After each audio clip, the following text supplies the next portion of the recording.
Bienvenidos al Expert Corner by Also Casals. Este espacio formativo vamos a poner en común el conocimiento de nuestros expertos con el resto del equipo y con todos aquellos que tienen interés en formarse en instalaciones, construcción, mantenimiento, automatización, cerrajería y mecanizado. Hoy os presentamos una formación específica sobre el procedimiento de trabajo en los espacios confinados, que abordará con detalle algunos puntos, los conceptos, peligros, actuaciones, los procedimientos de emergencia y rescate y el entrenamiento y deberes de todo el equipo. Los espacios confinados son espacios de trabajo de una especial peligrosidad. Esto es debido a que poseen ciertas características que hacen incrementar los riesgos propios de ellos mismos, además de los que pueden generar por su ubicación o por el trabajo que se vaya a realizar. Las atmósferas de los espacios de trabajo confinados no es fija, puede cambiar en cuestión de segundos. Y la elevada peligrosidad de esta atmósfera hace que los accidentes en estos lugares de trabajo, por lo general, sean mortales y que sean en cadena, es decir, que afecte a una persona y vaya afectando a diferentes personas por ello. Es fundamental, por todo esto, establecer un procedimiento de trabajo que describa detalladamente cómo se deben llevar a cabo estos trabajos en un espacio confinado, estableciendo las personas implicadas, las funciones y responsabilidades de cada persona, los riesgos, las medidas preventivas a instaurar, los equipos de trabajo más adecuados en cada situación, los medios materiales y humanos para realizar el rescate y los medios de comunicación necesarios. Esta información tiene que quedar recogida y confirmada en un documento que servirá para autorizar el inicio de los trabajos y estará incluida en el procedimiento de trabajo. Todo esto es lo que ahora mismo explicaremos. Antes, todo el trabajo que hay antes de poder acceder dentro de un espacio de trabajo confinado. Primero que nada definiremos el concepto, ¿qué es un espacio confinado? El Real Decreto 3997 nos define el espacio confinado como el recinto con aberturas limitadas de entrada y salida y ventilación natural desfavorable, en el que pueden acumularse contaminantes tóxicos o inflamables, o que puede haber una atmósfera de oxígeno deficiente y que no está concebido para la ocupación de las personas. Normalmente se asocia el espacio confinado a un espacio, un recinto cerrado y de pequeñas dimensiones, como túneles o cisternas, silos, calderas, etc. Pero también pueden ser abiertos y más amplios, como son los pozos, balsas de sedimentación, cubas de desengrasado, depósitos abiertos, etc. Las características propias de un espacio confinado serían que no están diseñados para trabajar en ellos, las aberturas de entrada y salida son reducidas y la ventilación natural es nula o muy pobre. ¿Vale? Esta definición nos determina una gran amplitud de lugares que pueden considerarse espacios confinados, unos abiertos, otros cerrados. Abiertos por su parte superior, de una profundidad que realmente dificulta su entrada de aire y su ventilación. Y son cerrados con una pequeña abertura, son los típicos depósitos. Abiertos, pues podemos encontrar los fosos de vehículos de talleres, están considerados espacios confinados, cubas de desengrasado, pozos, depósitos abiertos, cubas, etc., hemos dicho antes. Y cerrados, pues ya encontraríamos reactores, tanques de almacenamiento o sedimentación, salas subterráneas de transformadores, gasómetros, túneles, alcantarillas, bodegas de barcos, arquetas o cisternas de transporte, cisternas de camiones. Los motivos de acceso son diversos y se hace no son regulares, es decir, que para acceder son por algunos trabajos, pero no están predeterminados realmente. Algunos de ellos puede ser pues, la construcción del mismo propio recinto confinado, la limpieza, la reparación o la inspección del mismo. Primero que nada, pues vamos a decir qué tipo de riesgos nos podemos encontrar. Los vamos a definir entre dos grupos, los riesgos generales, que son los típicos riesgos que nos podemos encontrar en cualquier lugar, pero como veremos, dentro de un espacio confinado se incrementan. Riesgos mecánicos, que son atrapamientos, choques o golpes con partes de mecánicas de los equipos existentes, durante el acceso o el descenso, o obstáculos que hay dentro del interior. ¿Vale? Podemos encontrarnos algún riesgo eléctrico por contacto con partes metálicas que pueden estar en tensión o equipos que tengamos nosotros defectuosos, como pueden ser alargos o alguna herramienta eléctrica.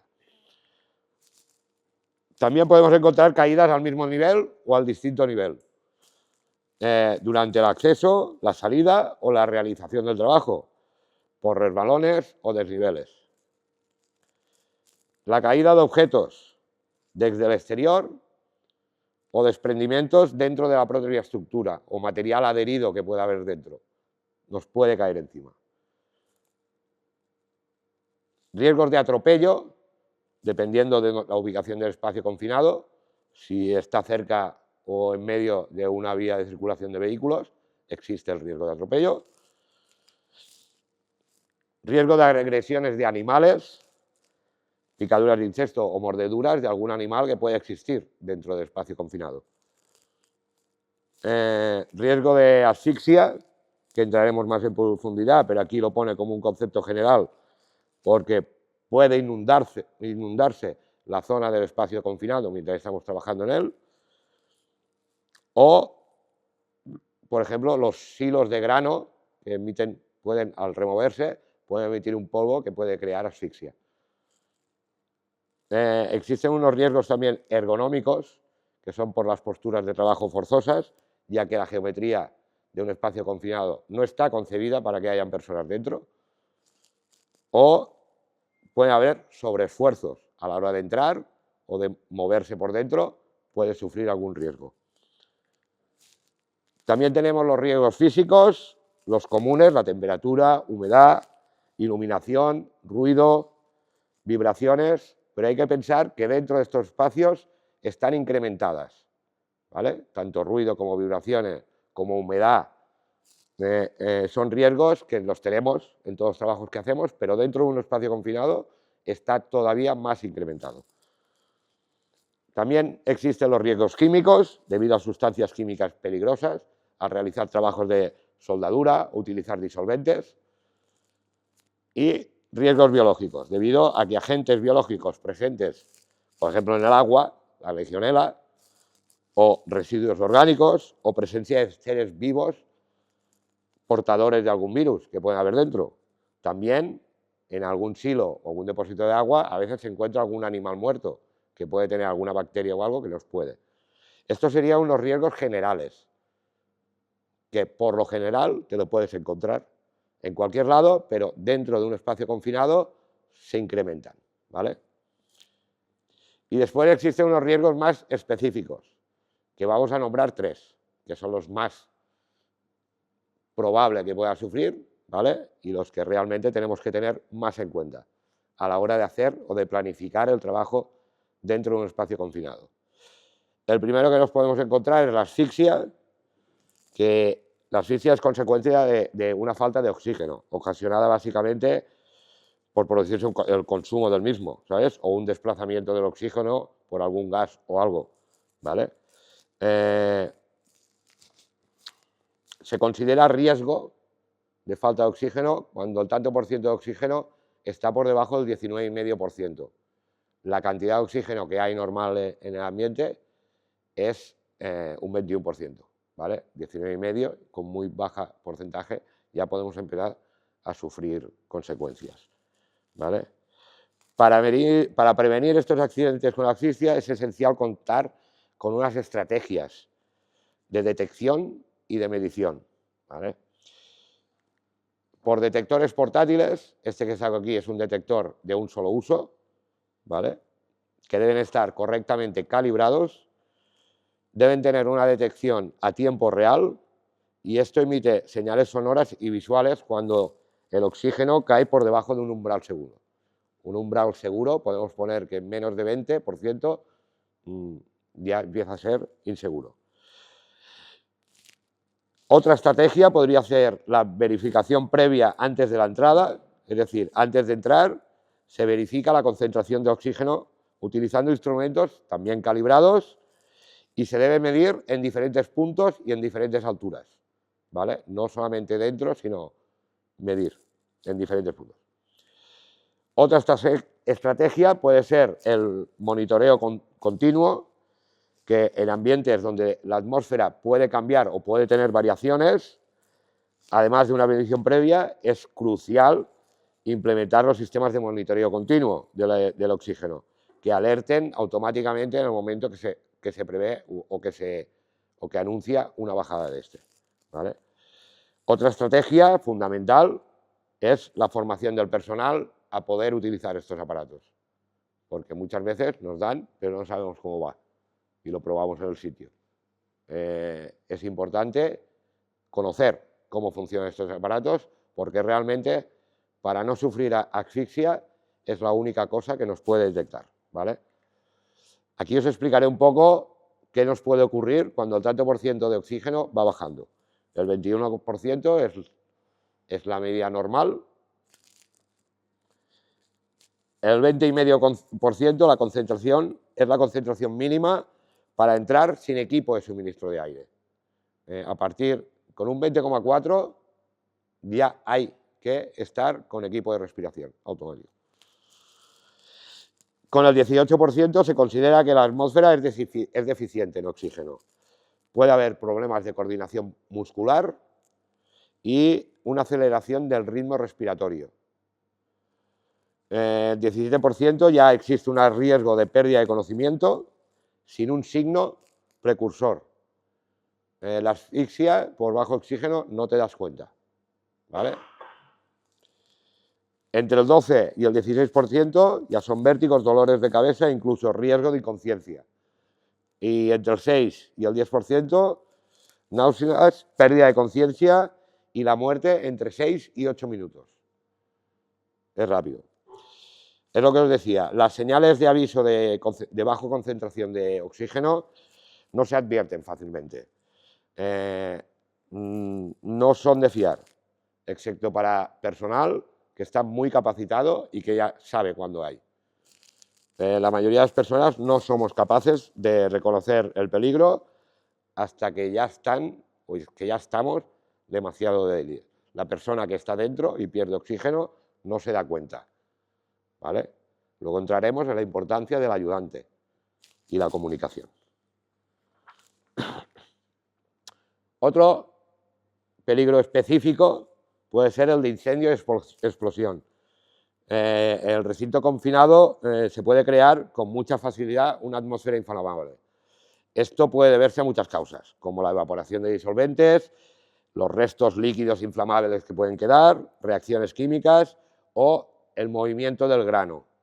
Los silos de granos son muy peligrosos, porque ese polvo que se levanta es muy inflamable y también puede producir asfixia.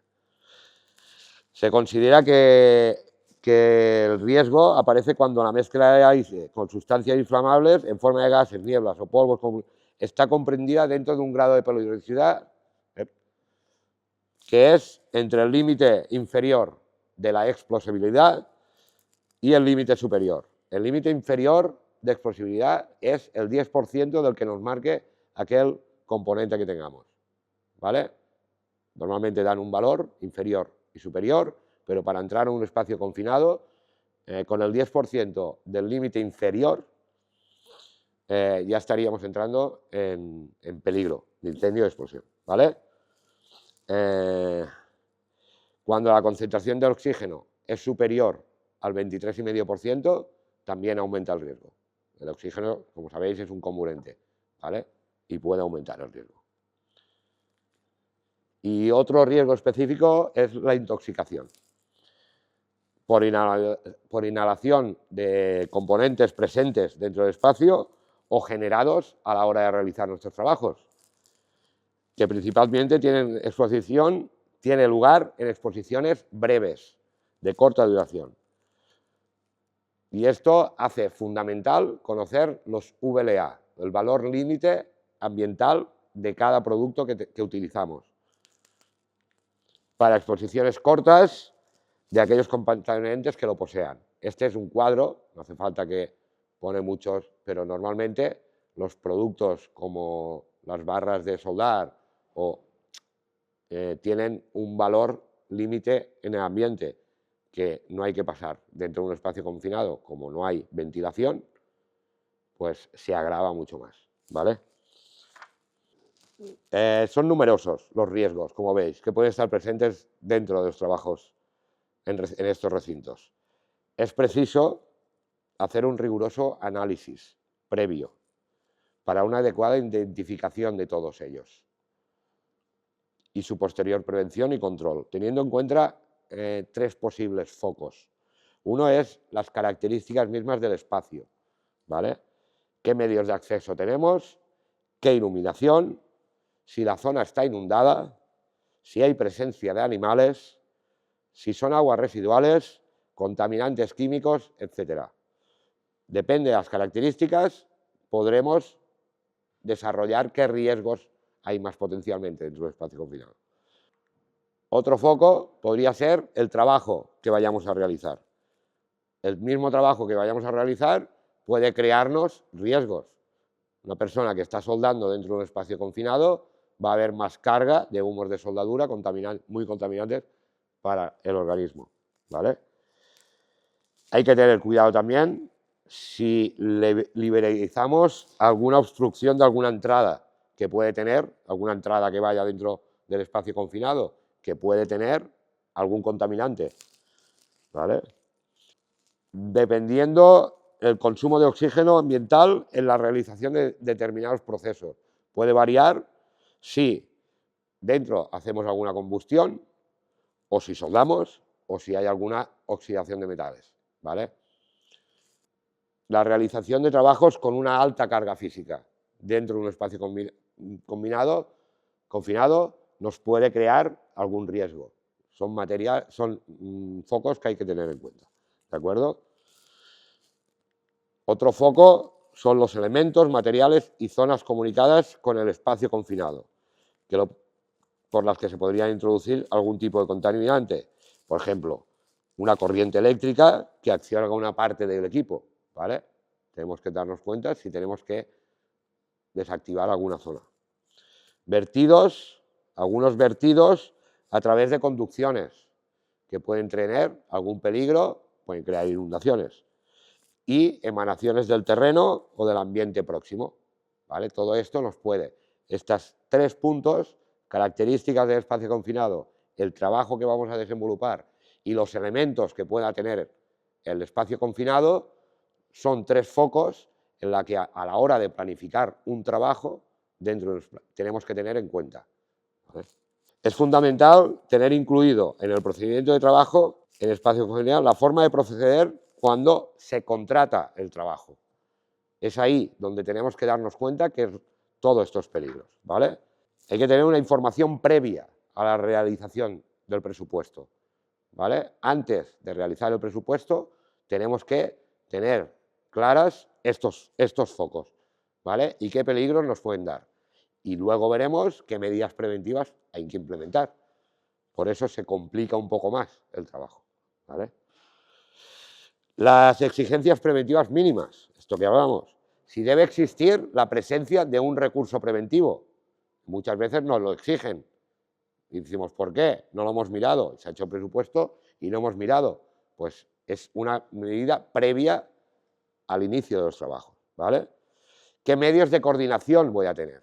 Cuando se trabaja en espacios confinados, veremos el procedimiento que hay una comunicación entre la persona interior y la exterior con los servicios de emergencia.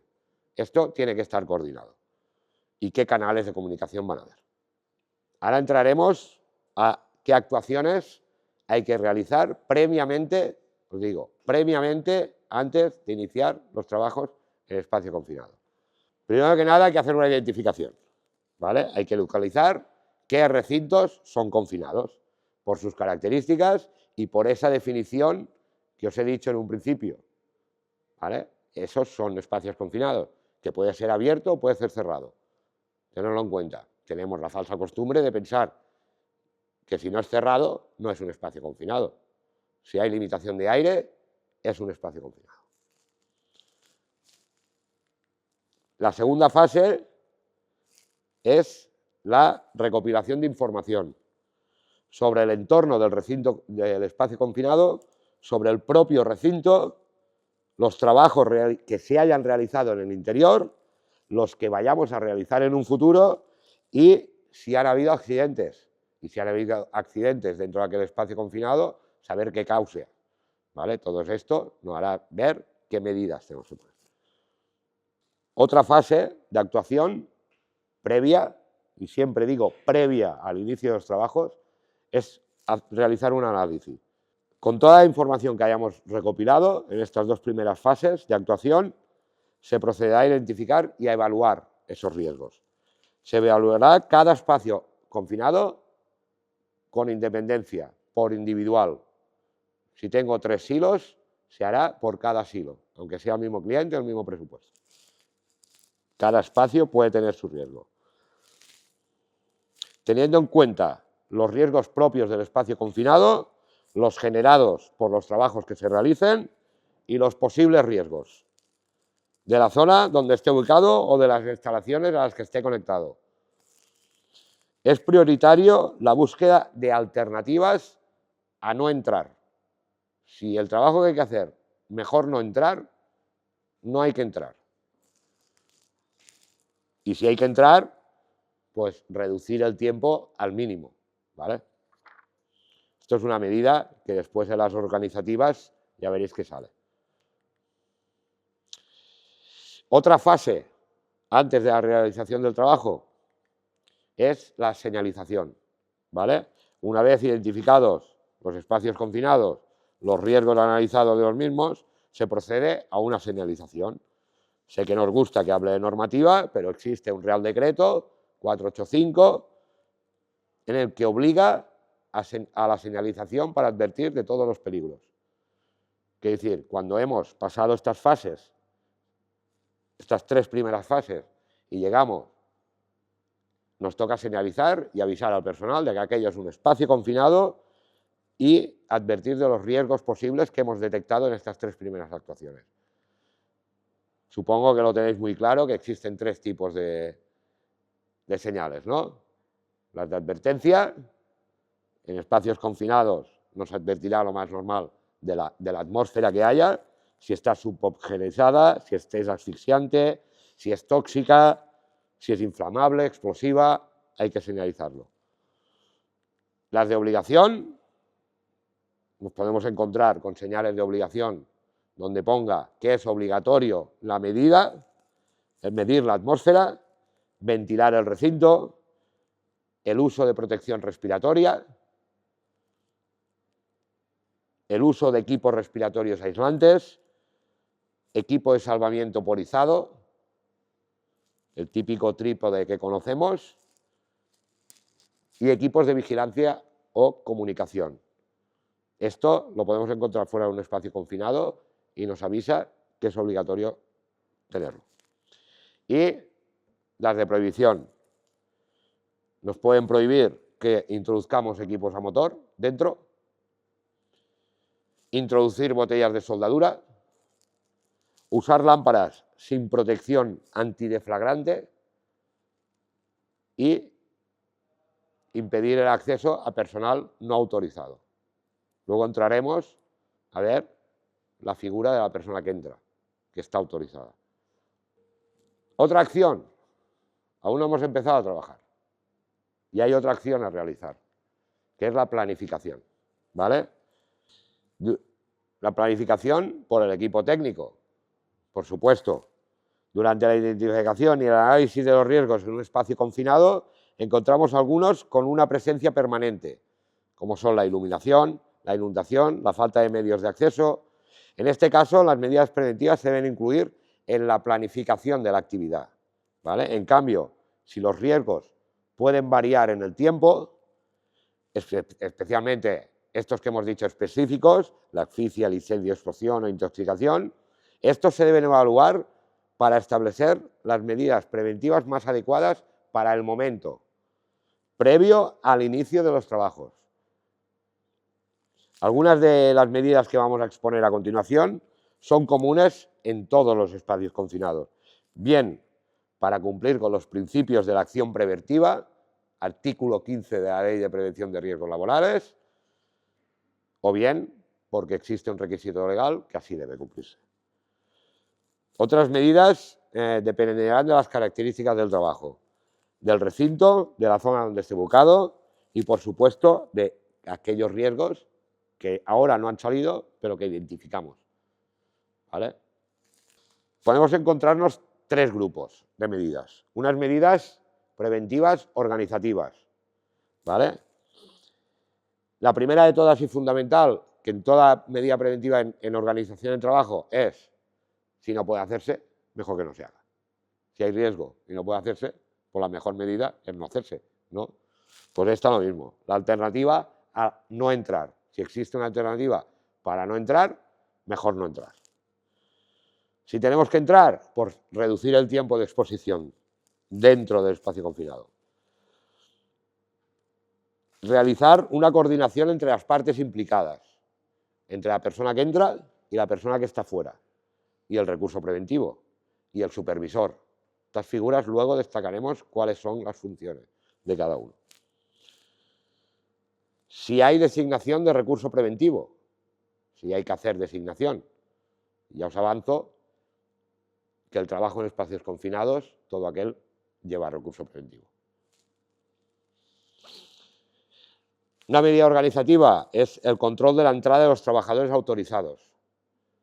El trabajador autorizado es aquel que tiene formación, capacitación y experiencia. ¿Vale? No es tú sirves, tú te autorizo. No es así. ¿De acuerdo? Y esto de coordinación de actividades vendría dado si hubiera otras empresas trabajando. Si hubiéramos varias empresas trabajando en el mismo espacio confinado, entonces ya habría que haber también, como medida organizativa, una coordinación de actividades.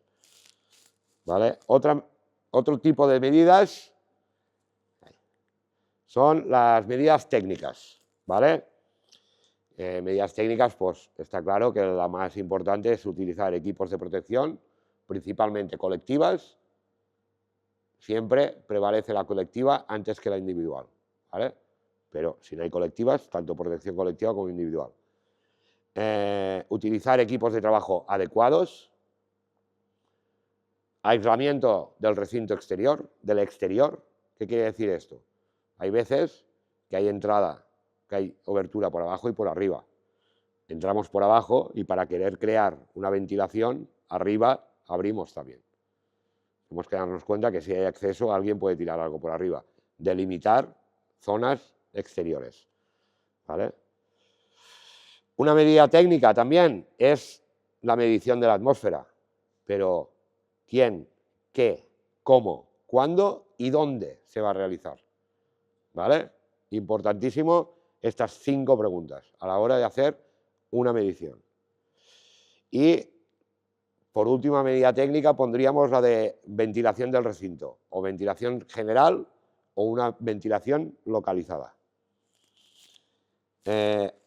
La otra parte de medida sería las medidas de emergencia, ¿vale? Como medidas de emergencia tendríamos que mirar qué medios técnicos y humanos para el rescate, el trípode o cualquier elemento para poder sacar a la persona, y los medios de comunicación, ¿vale? Estos son medios de emergencia para poder reaccionar lo antes posible. Y actuación número 6, antes de realizar los trabajos, es qué procedimiento de trabajo va a haber, ¿vale? Debido a la peligrosidad y características variables de los espacios confinados, se considera esencial el establecimiento de un procedimiento de trabajo que detalle por escrito las instrucciones de trabajo necesarias para asegurar la seguridad y salud de los trabajadores. Por ello, el procedimiento identificará, entre otros aspectos, los espacios confinados existentes en los centros de trabajo, los tipos de tareas que se pueden realizar y la obligatoriedad de disponer de recurso operativo y de personas trabajadoras autorizadas. Normalmente, el procedimiento de trabajo debe recoger la formación que debe recibir cada una de las personas responsables en alguna etapa del procedimiento e incluye responsabilidades y funciones de los trabajadores que están implicados. Se puede crear un flujograma de todo el procedimiento que tenemos que llevar y quién está encargado de cada procedimiento. Un espacio confinado es una zona de riesgo grave y específico. Por ello se hace necesario no solo autorizar a los trabajadores que acceden al espacio confinado, sino también autorizar la realización del propio trabajo que vayamos a hacer. Para ello, el procedimiento debe contener un modelo de autorización de trabajo. Aparte de este procedimiento de trabajo, debe ir incluido dentro de una autorización de trabajo. Se utiliza pues, para autorizar físicamente el comienzo del trabajo, dejar evidencia de que cada uno de los actores implicados ha adoptado las medidas que corresponden, ¿vale? La autorización de trabajo es un documento escrito, no lo veis, lo veía yo, pero vosotros no. Es un documento escrito de verificación de las condiciones de seguridad y autorización del acceso, que evita que se acceda hasta que no se hayan comprobado las condiciones del Estado o que accedan personas que no están autorizadas. Este documento lo deben tener todas las personas autorizadas para la realización de los trabajos, el recurso preventivo, el supervisor de los trabajos y el responsable del espacio confinado. Es decir, 4 copias. La información a tener en cuenta, pues es la identificación y la localización, el trabajo que se va a realizar, las personas autorizadas, quién será el acompañante, quién será el recurso preventivo, fecha, hora de inicio y la validez temporal. Normalmente, los permisos de trabajo para acceder dentro de un espacio confinado tienen un tiempo y no puedes exceder ese tiempo, ¿vale? También irán incluidos los riesgos generales y específicos durante la entrada, la permanencia y la salida, las medidas preventivas previas al trabajo y las medidas preventivas durante el trabajo. Las condiciones aceptables de entrada, aquello que hemos dicho del valor límite ambiental, ¿vale? Hay que conocer qué valores hay que tener en el ambiente para poder entrar y registrarlos. Los medios de acceso, los medios de emergencia, si hay algún permiso adicional, que hayan trabajos en caliente, que haya un riesgo eléctrico y lleve otro permiso, también lo deberá. Esa parte de este. Debe tener autorización por el responsable de las instalaciones, el cliente, responsable de los trabajadores, Jesús, y ejecutor de los trabajos. La finalidad de este documento es controlar que el acceso se realice únicamente por personal autorizado, registrar la identificación y evaluación de los riesgos, comprobar que se adoptan las medidas preventivas, asegurar que se ha previsto la comunicación entre personas y departamentos, relacionar las precauciones e instrucciones mínimas de trabajo a tener en cuenta y asegurar que se ha designado un recurso preventivo. Cuando hemos hecho estas actuaciones y está todo correcto, podemos empezar a trabajar dentro del espacio confinado.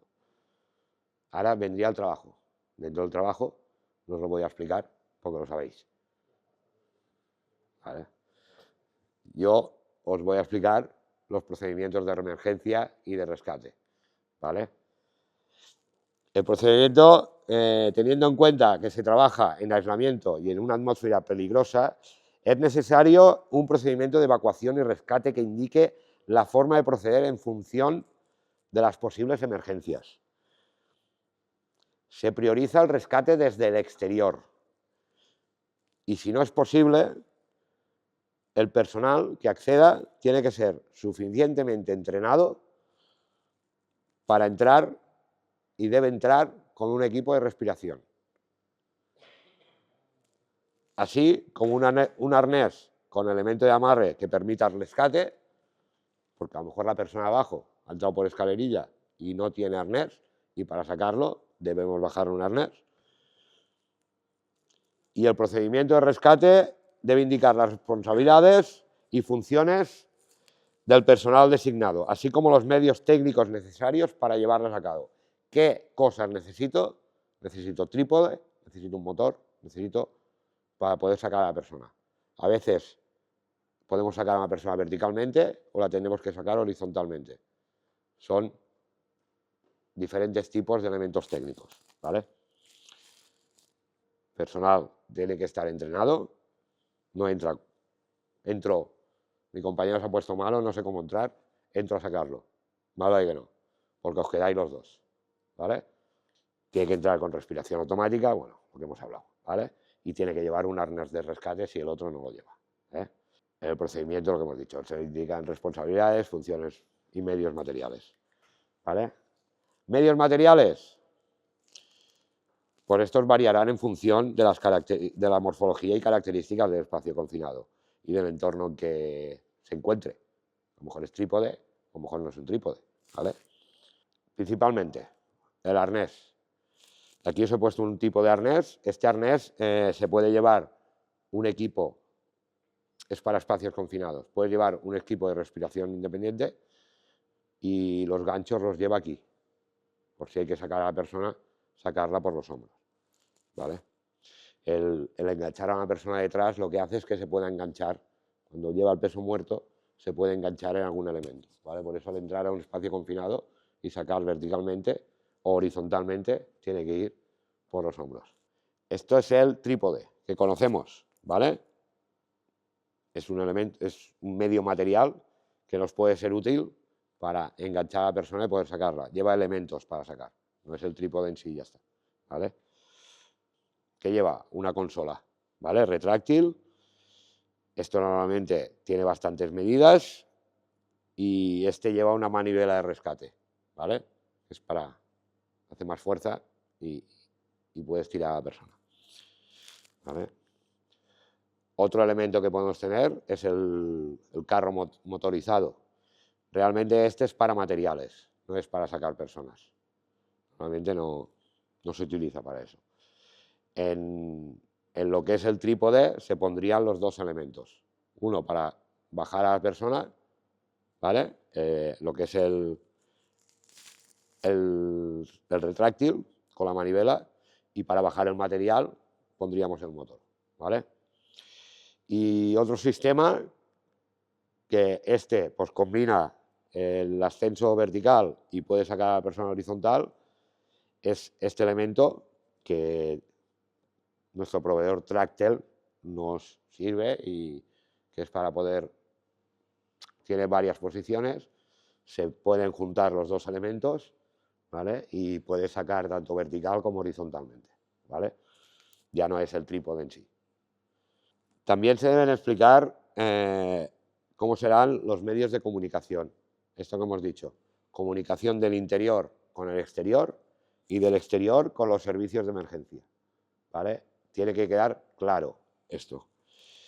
Y todo el personal debe poseer de formación y entrenamiento necesario, ser suficiente el número y disponer del material adecuado para poder realizar el trabajo. El entrenamiento y deberes del equipo pues pasa por varias figuras y enumeraremos ahora un poco qué funciones tiene cada uno y qué responsabilidad y deberes tiene cada uno. Primero que nada, los técnicos y los servicios de prevención tienen la función de identificación de los espacios confinados, de diferenciar los espacios confinados de acceso periódico a puntual. En los periódicos, pues hay que poner unas medidas preventivas que son fijas, con detectores fijos, ventilación permanente, sistemas de alerta, espacio exterior, que haya suficiente espacio en el exterior para poder montar todos los equipos. Identificar los riesgos durante la entrada, permanencia y salida. Establecer medidas de control de los equipos de trabajo, EPIs, tipo de ventilación, estrategias de medición, medidas de emergencia y medios de comunicación, y elaborar, función de los técnicos y del servicio de prevención, elaborar el procedimiento detallado de trabajo. Otra figura que tenemos es el supervisor de entrada. Normalmente sería el cliente o el propietario del espacio confinado, ¿vale? Es el responsable de la ejecución de los trabajos y normalmente se recomienda que sea el que actúa como recurso preventivo, no el ayudante, que veremos la figura después, ¿vale? Sino el que supervisa los trabajos. Debe coordinar a los trabajadores entrantes con el resto del equipo de rescate y con la ayuda externa, ¿vale? Es la persona encargada en poner este triángulo en comunicación. Supervisar que las condiciones de entrada y comienzo de los trabajos son seguras y coinciden con las establecidas en la autorización de trabajo y se mantienen durante todo el rato. Verifica que se cumplen las condiciones incluidas en el procedimiento y existen permisos especiales. Si se va a soldar, tiene que ver que está el permiso para trabajos en caliente. Verifica que se dispone de medios humanos y técnicos para llevar a cabo el rescate y los primeros auxilios. Verifica que se dispone de los medios de comunicación y es el que controla el acceso de las personas, personal autorizado. Realiza las mediciones de la atmósfera interior. El supervisor de entrada o recurso preventivo es quien hace las mediciones y debe conocer cómo funcionan los elementos de medición. Debe ventilar el espacio confinado previamente al acceso y durante los trabajos, si hace falta. Si las condiciones se vuelven inseguras, el supervisor ordena la evacuación. Revisa el trabajo anotando cualquier problema y al finalizar es quien cancela la autorización y concluye la operación. Podemos decir que es el que supervisa todo el procedimiento de trabajo que se cumple. Otra figura importante, el ayudante. Es el que permanece en el exterior mientras duren los trabajos. Mantiene una comunicación constante con los trabajadores entrantes. Mantiene comunicación con la ayuda externa y avisa al servicio de rescate ante una emergencia, el ayudante. Ordena la evacuación, puede ordenar el ayudante la evacuación cuando se den condiciones prohibidas, cuando el trabajador muestre signos de exposición peligrosa. Al hablar con él, notamos que no está bien, no responde o responde con dificultad, está teniendo una asfixia. Es importante la figura del ayudante. Cuando observe situaciones fuera del permiso de trabajo que puedan suponer un riesgo. Estos tres motivos, el ayudante puede suspender los trabajos y sacar a la persona que hay dentro. Y en caso de emergencia, de que ocurra una emergencia, no debe entrar, a menos que lo establezca el procedimiento, que haya recibido una formación necesaria, que disponga de equipos de rescate, EPIs apropiados y haya una persona para sustituirlo. Es decir, no entro y fuera no hay nadie. Lo tengo todo, pero no se queda nadie. Fuera siempre debe haber alguien. Si hay una emergencia, tengo todo, aviso al supervisor que haga él las funciones de ayudante, ¿vale? Y la figura más importante de este trabajo, y es el que lleva más el riesgo, el trabajador autorizado, ¿vale? El trabajador autorizado es el que firma la autorización de trabajo, certificando que conoce los peligros, que el procedimiento de trabajo a seguir y los equipos y medios de protección son correctos, que utiliza los EPIs adecuadamente, que se siguen los procedimientos de trabajo establecidos, que permanece con una comunicación constante, es el de abajo el que habla con el de fuera, ¿vale? No el de abajo callado y el de fuera está hablando. El que está dentro, la persona autorizada que está en el interior, es quien habla con la persona que está fuera. Podrá salir del espacio confinado tan pronto como le sea. ¿Cuándo? Se lo diga al ayudante. Si el ayudante le dice fuera, el trabajador fuera. No, me espera un momento, cojo esto. Si el ayudante dice fuera, fuera. Digo porque el ayudante, como es el ayudante, a veces no hacemos caso, pero en este momento el ayudante tiene una función muy importante, que está controlar todo el rato como, si se siguen las mediciones, ¿vale? Si el estado es bueno o no es bueno la persona. Al menor síntoma de advertencia o exposición en una atmósfera peligrosa, estará midiendo y verá que han cambiado los gases, pues hay que salir corriendo de ahí. Cuando exista una condición prohibida, que esté dentro y vea que hay algo prohibido, me tengo que ir, ¿vale? O cuando se active una alarma automática, cuando el detector o algún detector que haya dentro se active, lo que tiene que hacer es salir corriendo de ahí, ¿vale?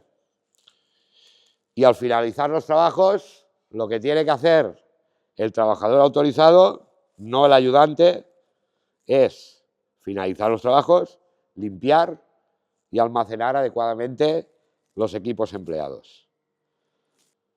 Así, ahí, servicio de rescate, ¿vale? Tiene las funciones de rescate, aplican los primeros auxilios y deben realizar simulacros y una formación práctica para asegurar que el tiempo de respuesta frente a emergencias es reducido y adecuado, ¿vale? Debe entrenarse, mínimo una vez al año. Para llevar a cabo el trabajo en espacios confinados es importante que las figuras que intervienen dispongan de una formación y entrenamiento periódico, que tengan conocimientos amplios en equipos a utilizar y los procedimientos previos a la entrada. Como hemos visto, es muy importante que el equipo técnico conozca y reconozca los peligros existentes en cada espacio confinado, para anteponernos a cualquier riesgo e implementar las medidas preventivas más oportunas a cada recinto, previamente. Las características y condiciones de los espacios confinados nos dan la información necesaria para implementar medidas y poder realizar el trabajo de manera que los trabajadores se sientan seguros ante cualquier adversidad. Muchas gracias y espero que hayáis aprendido.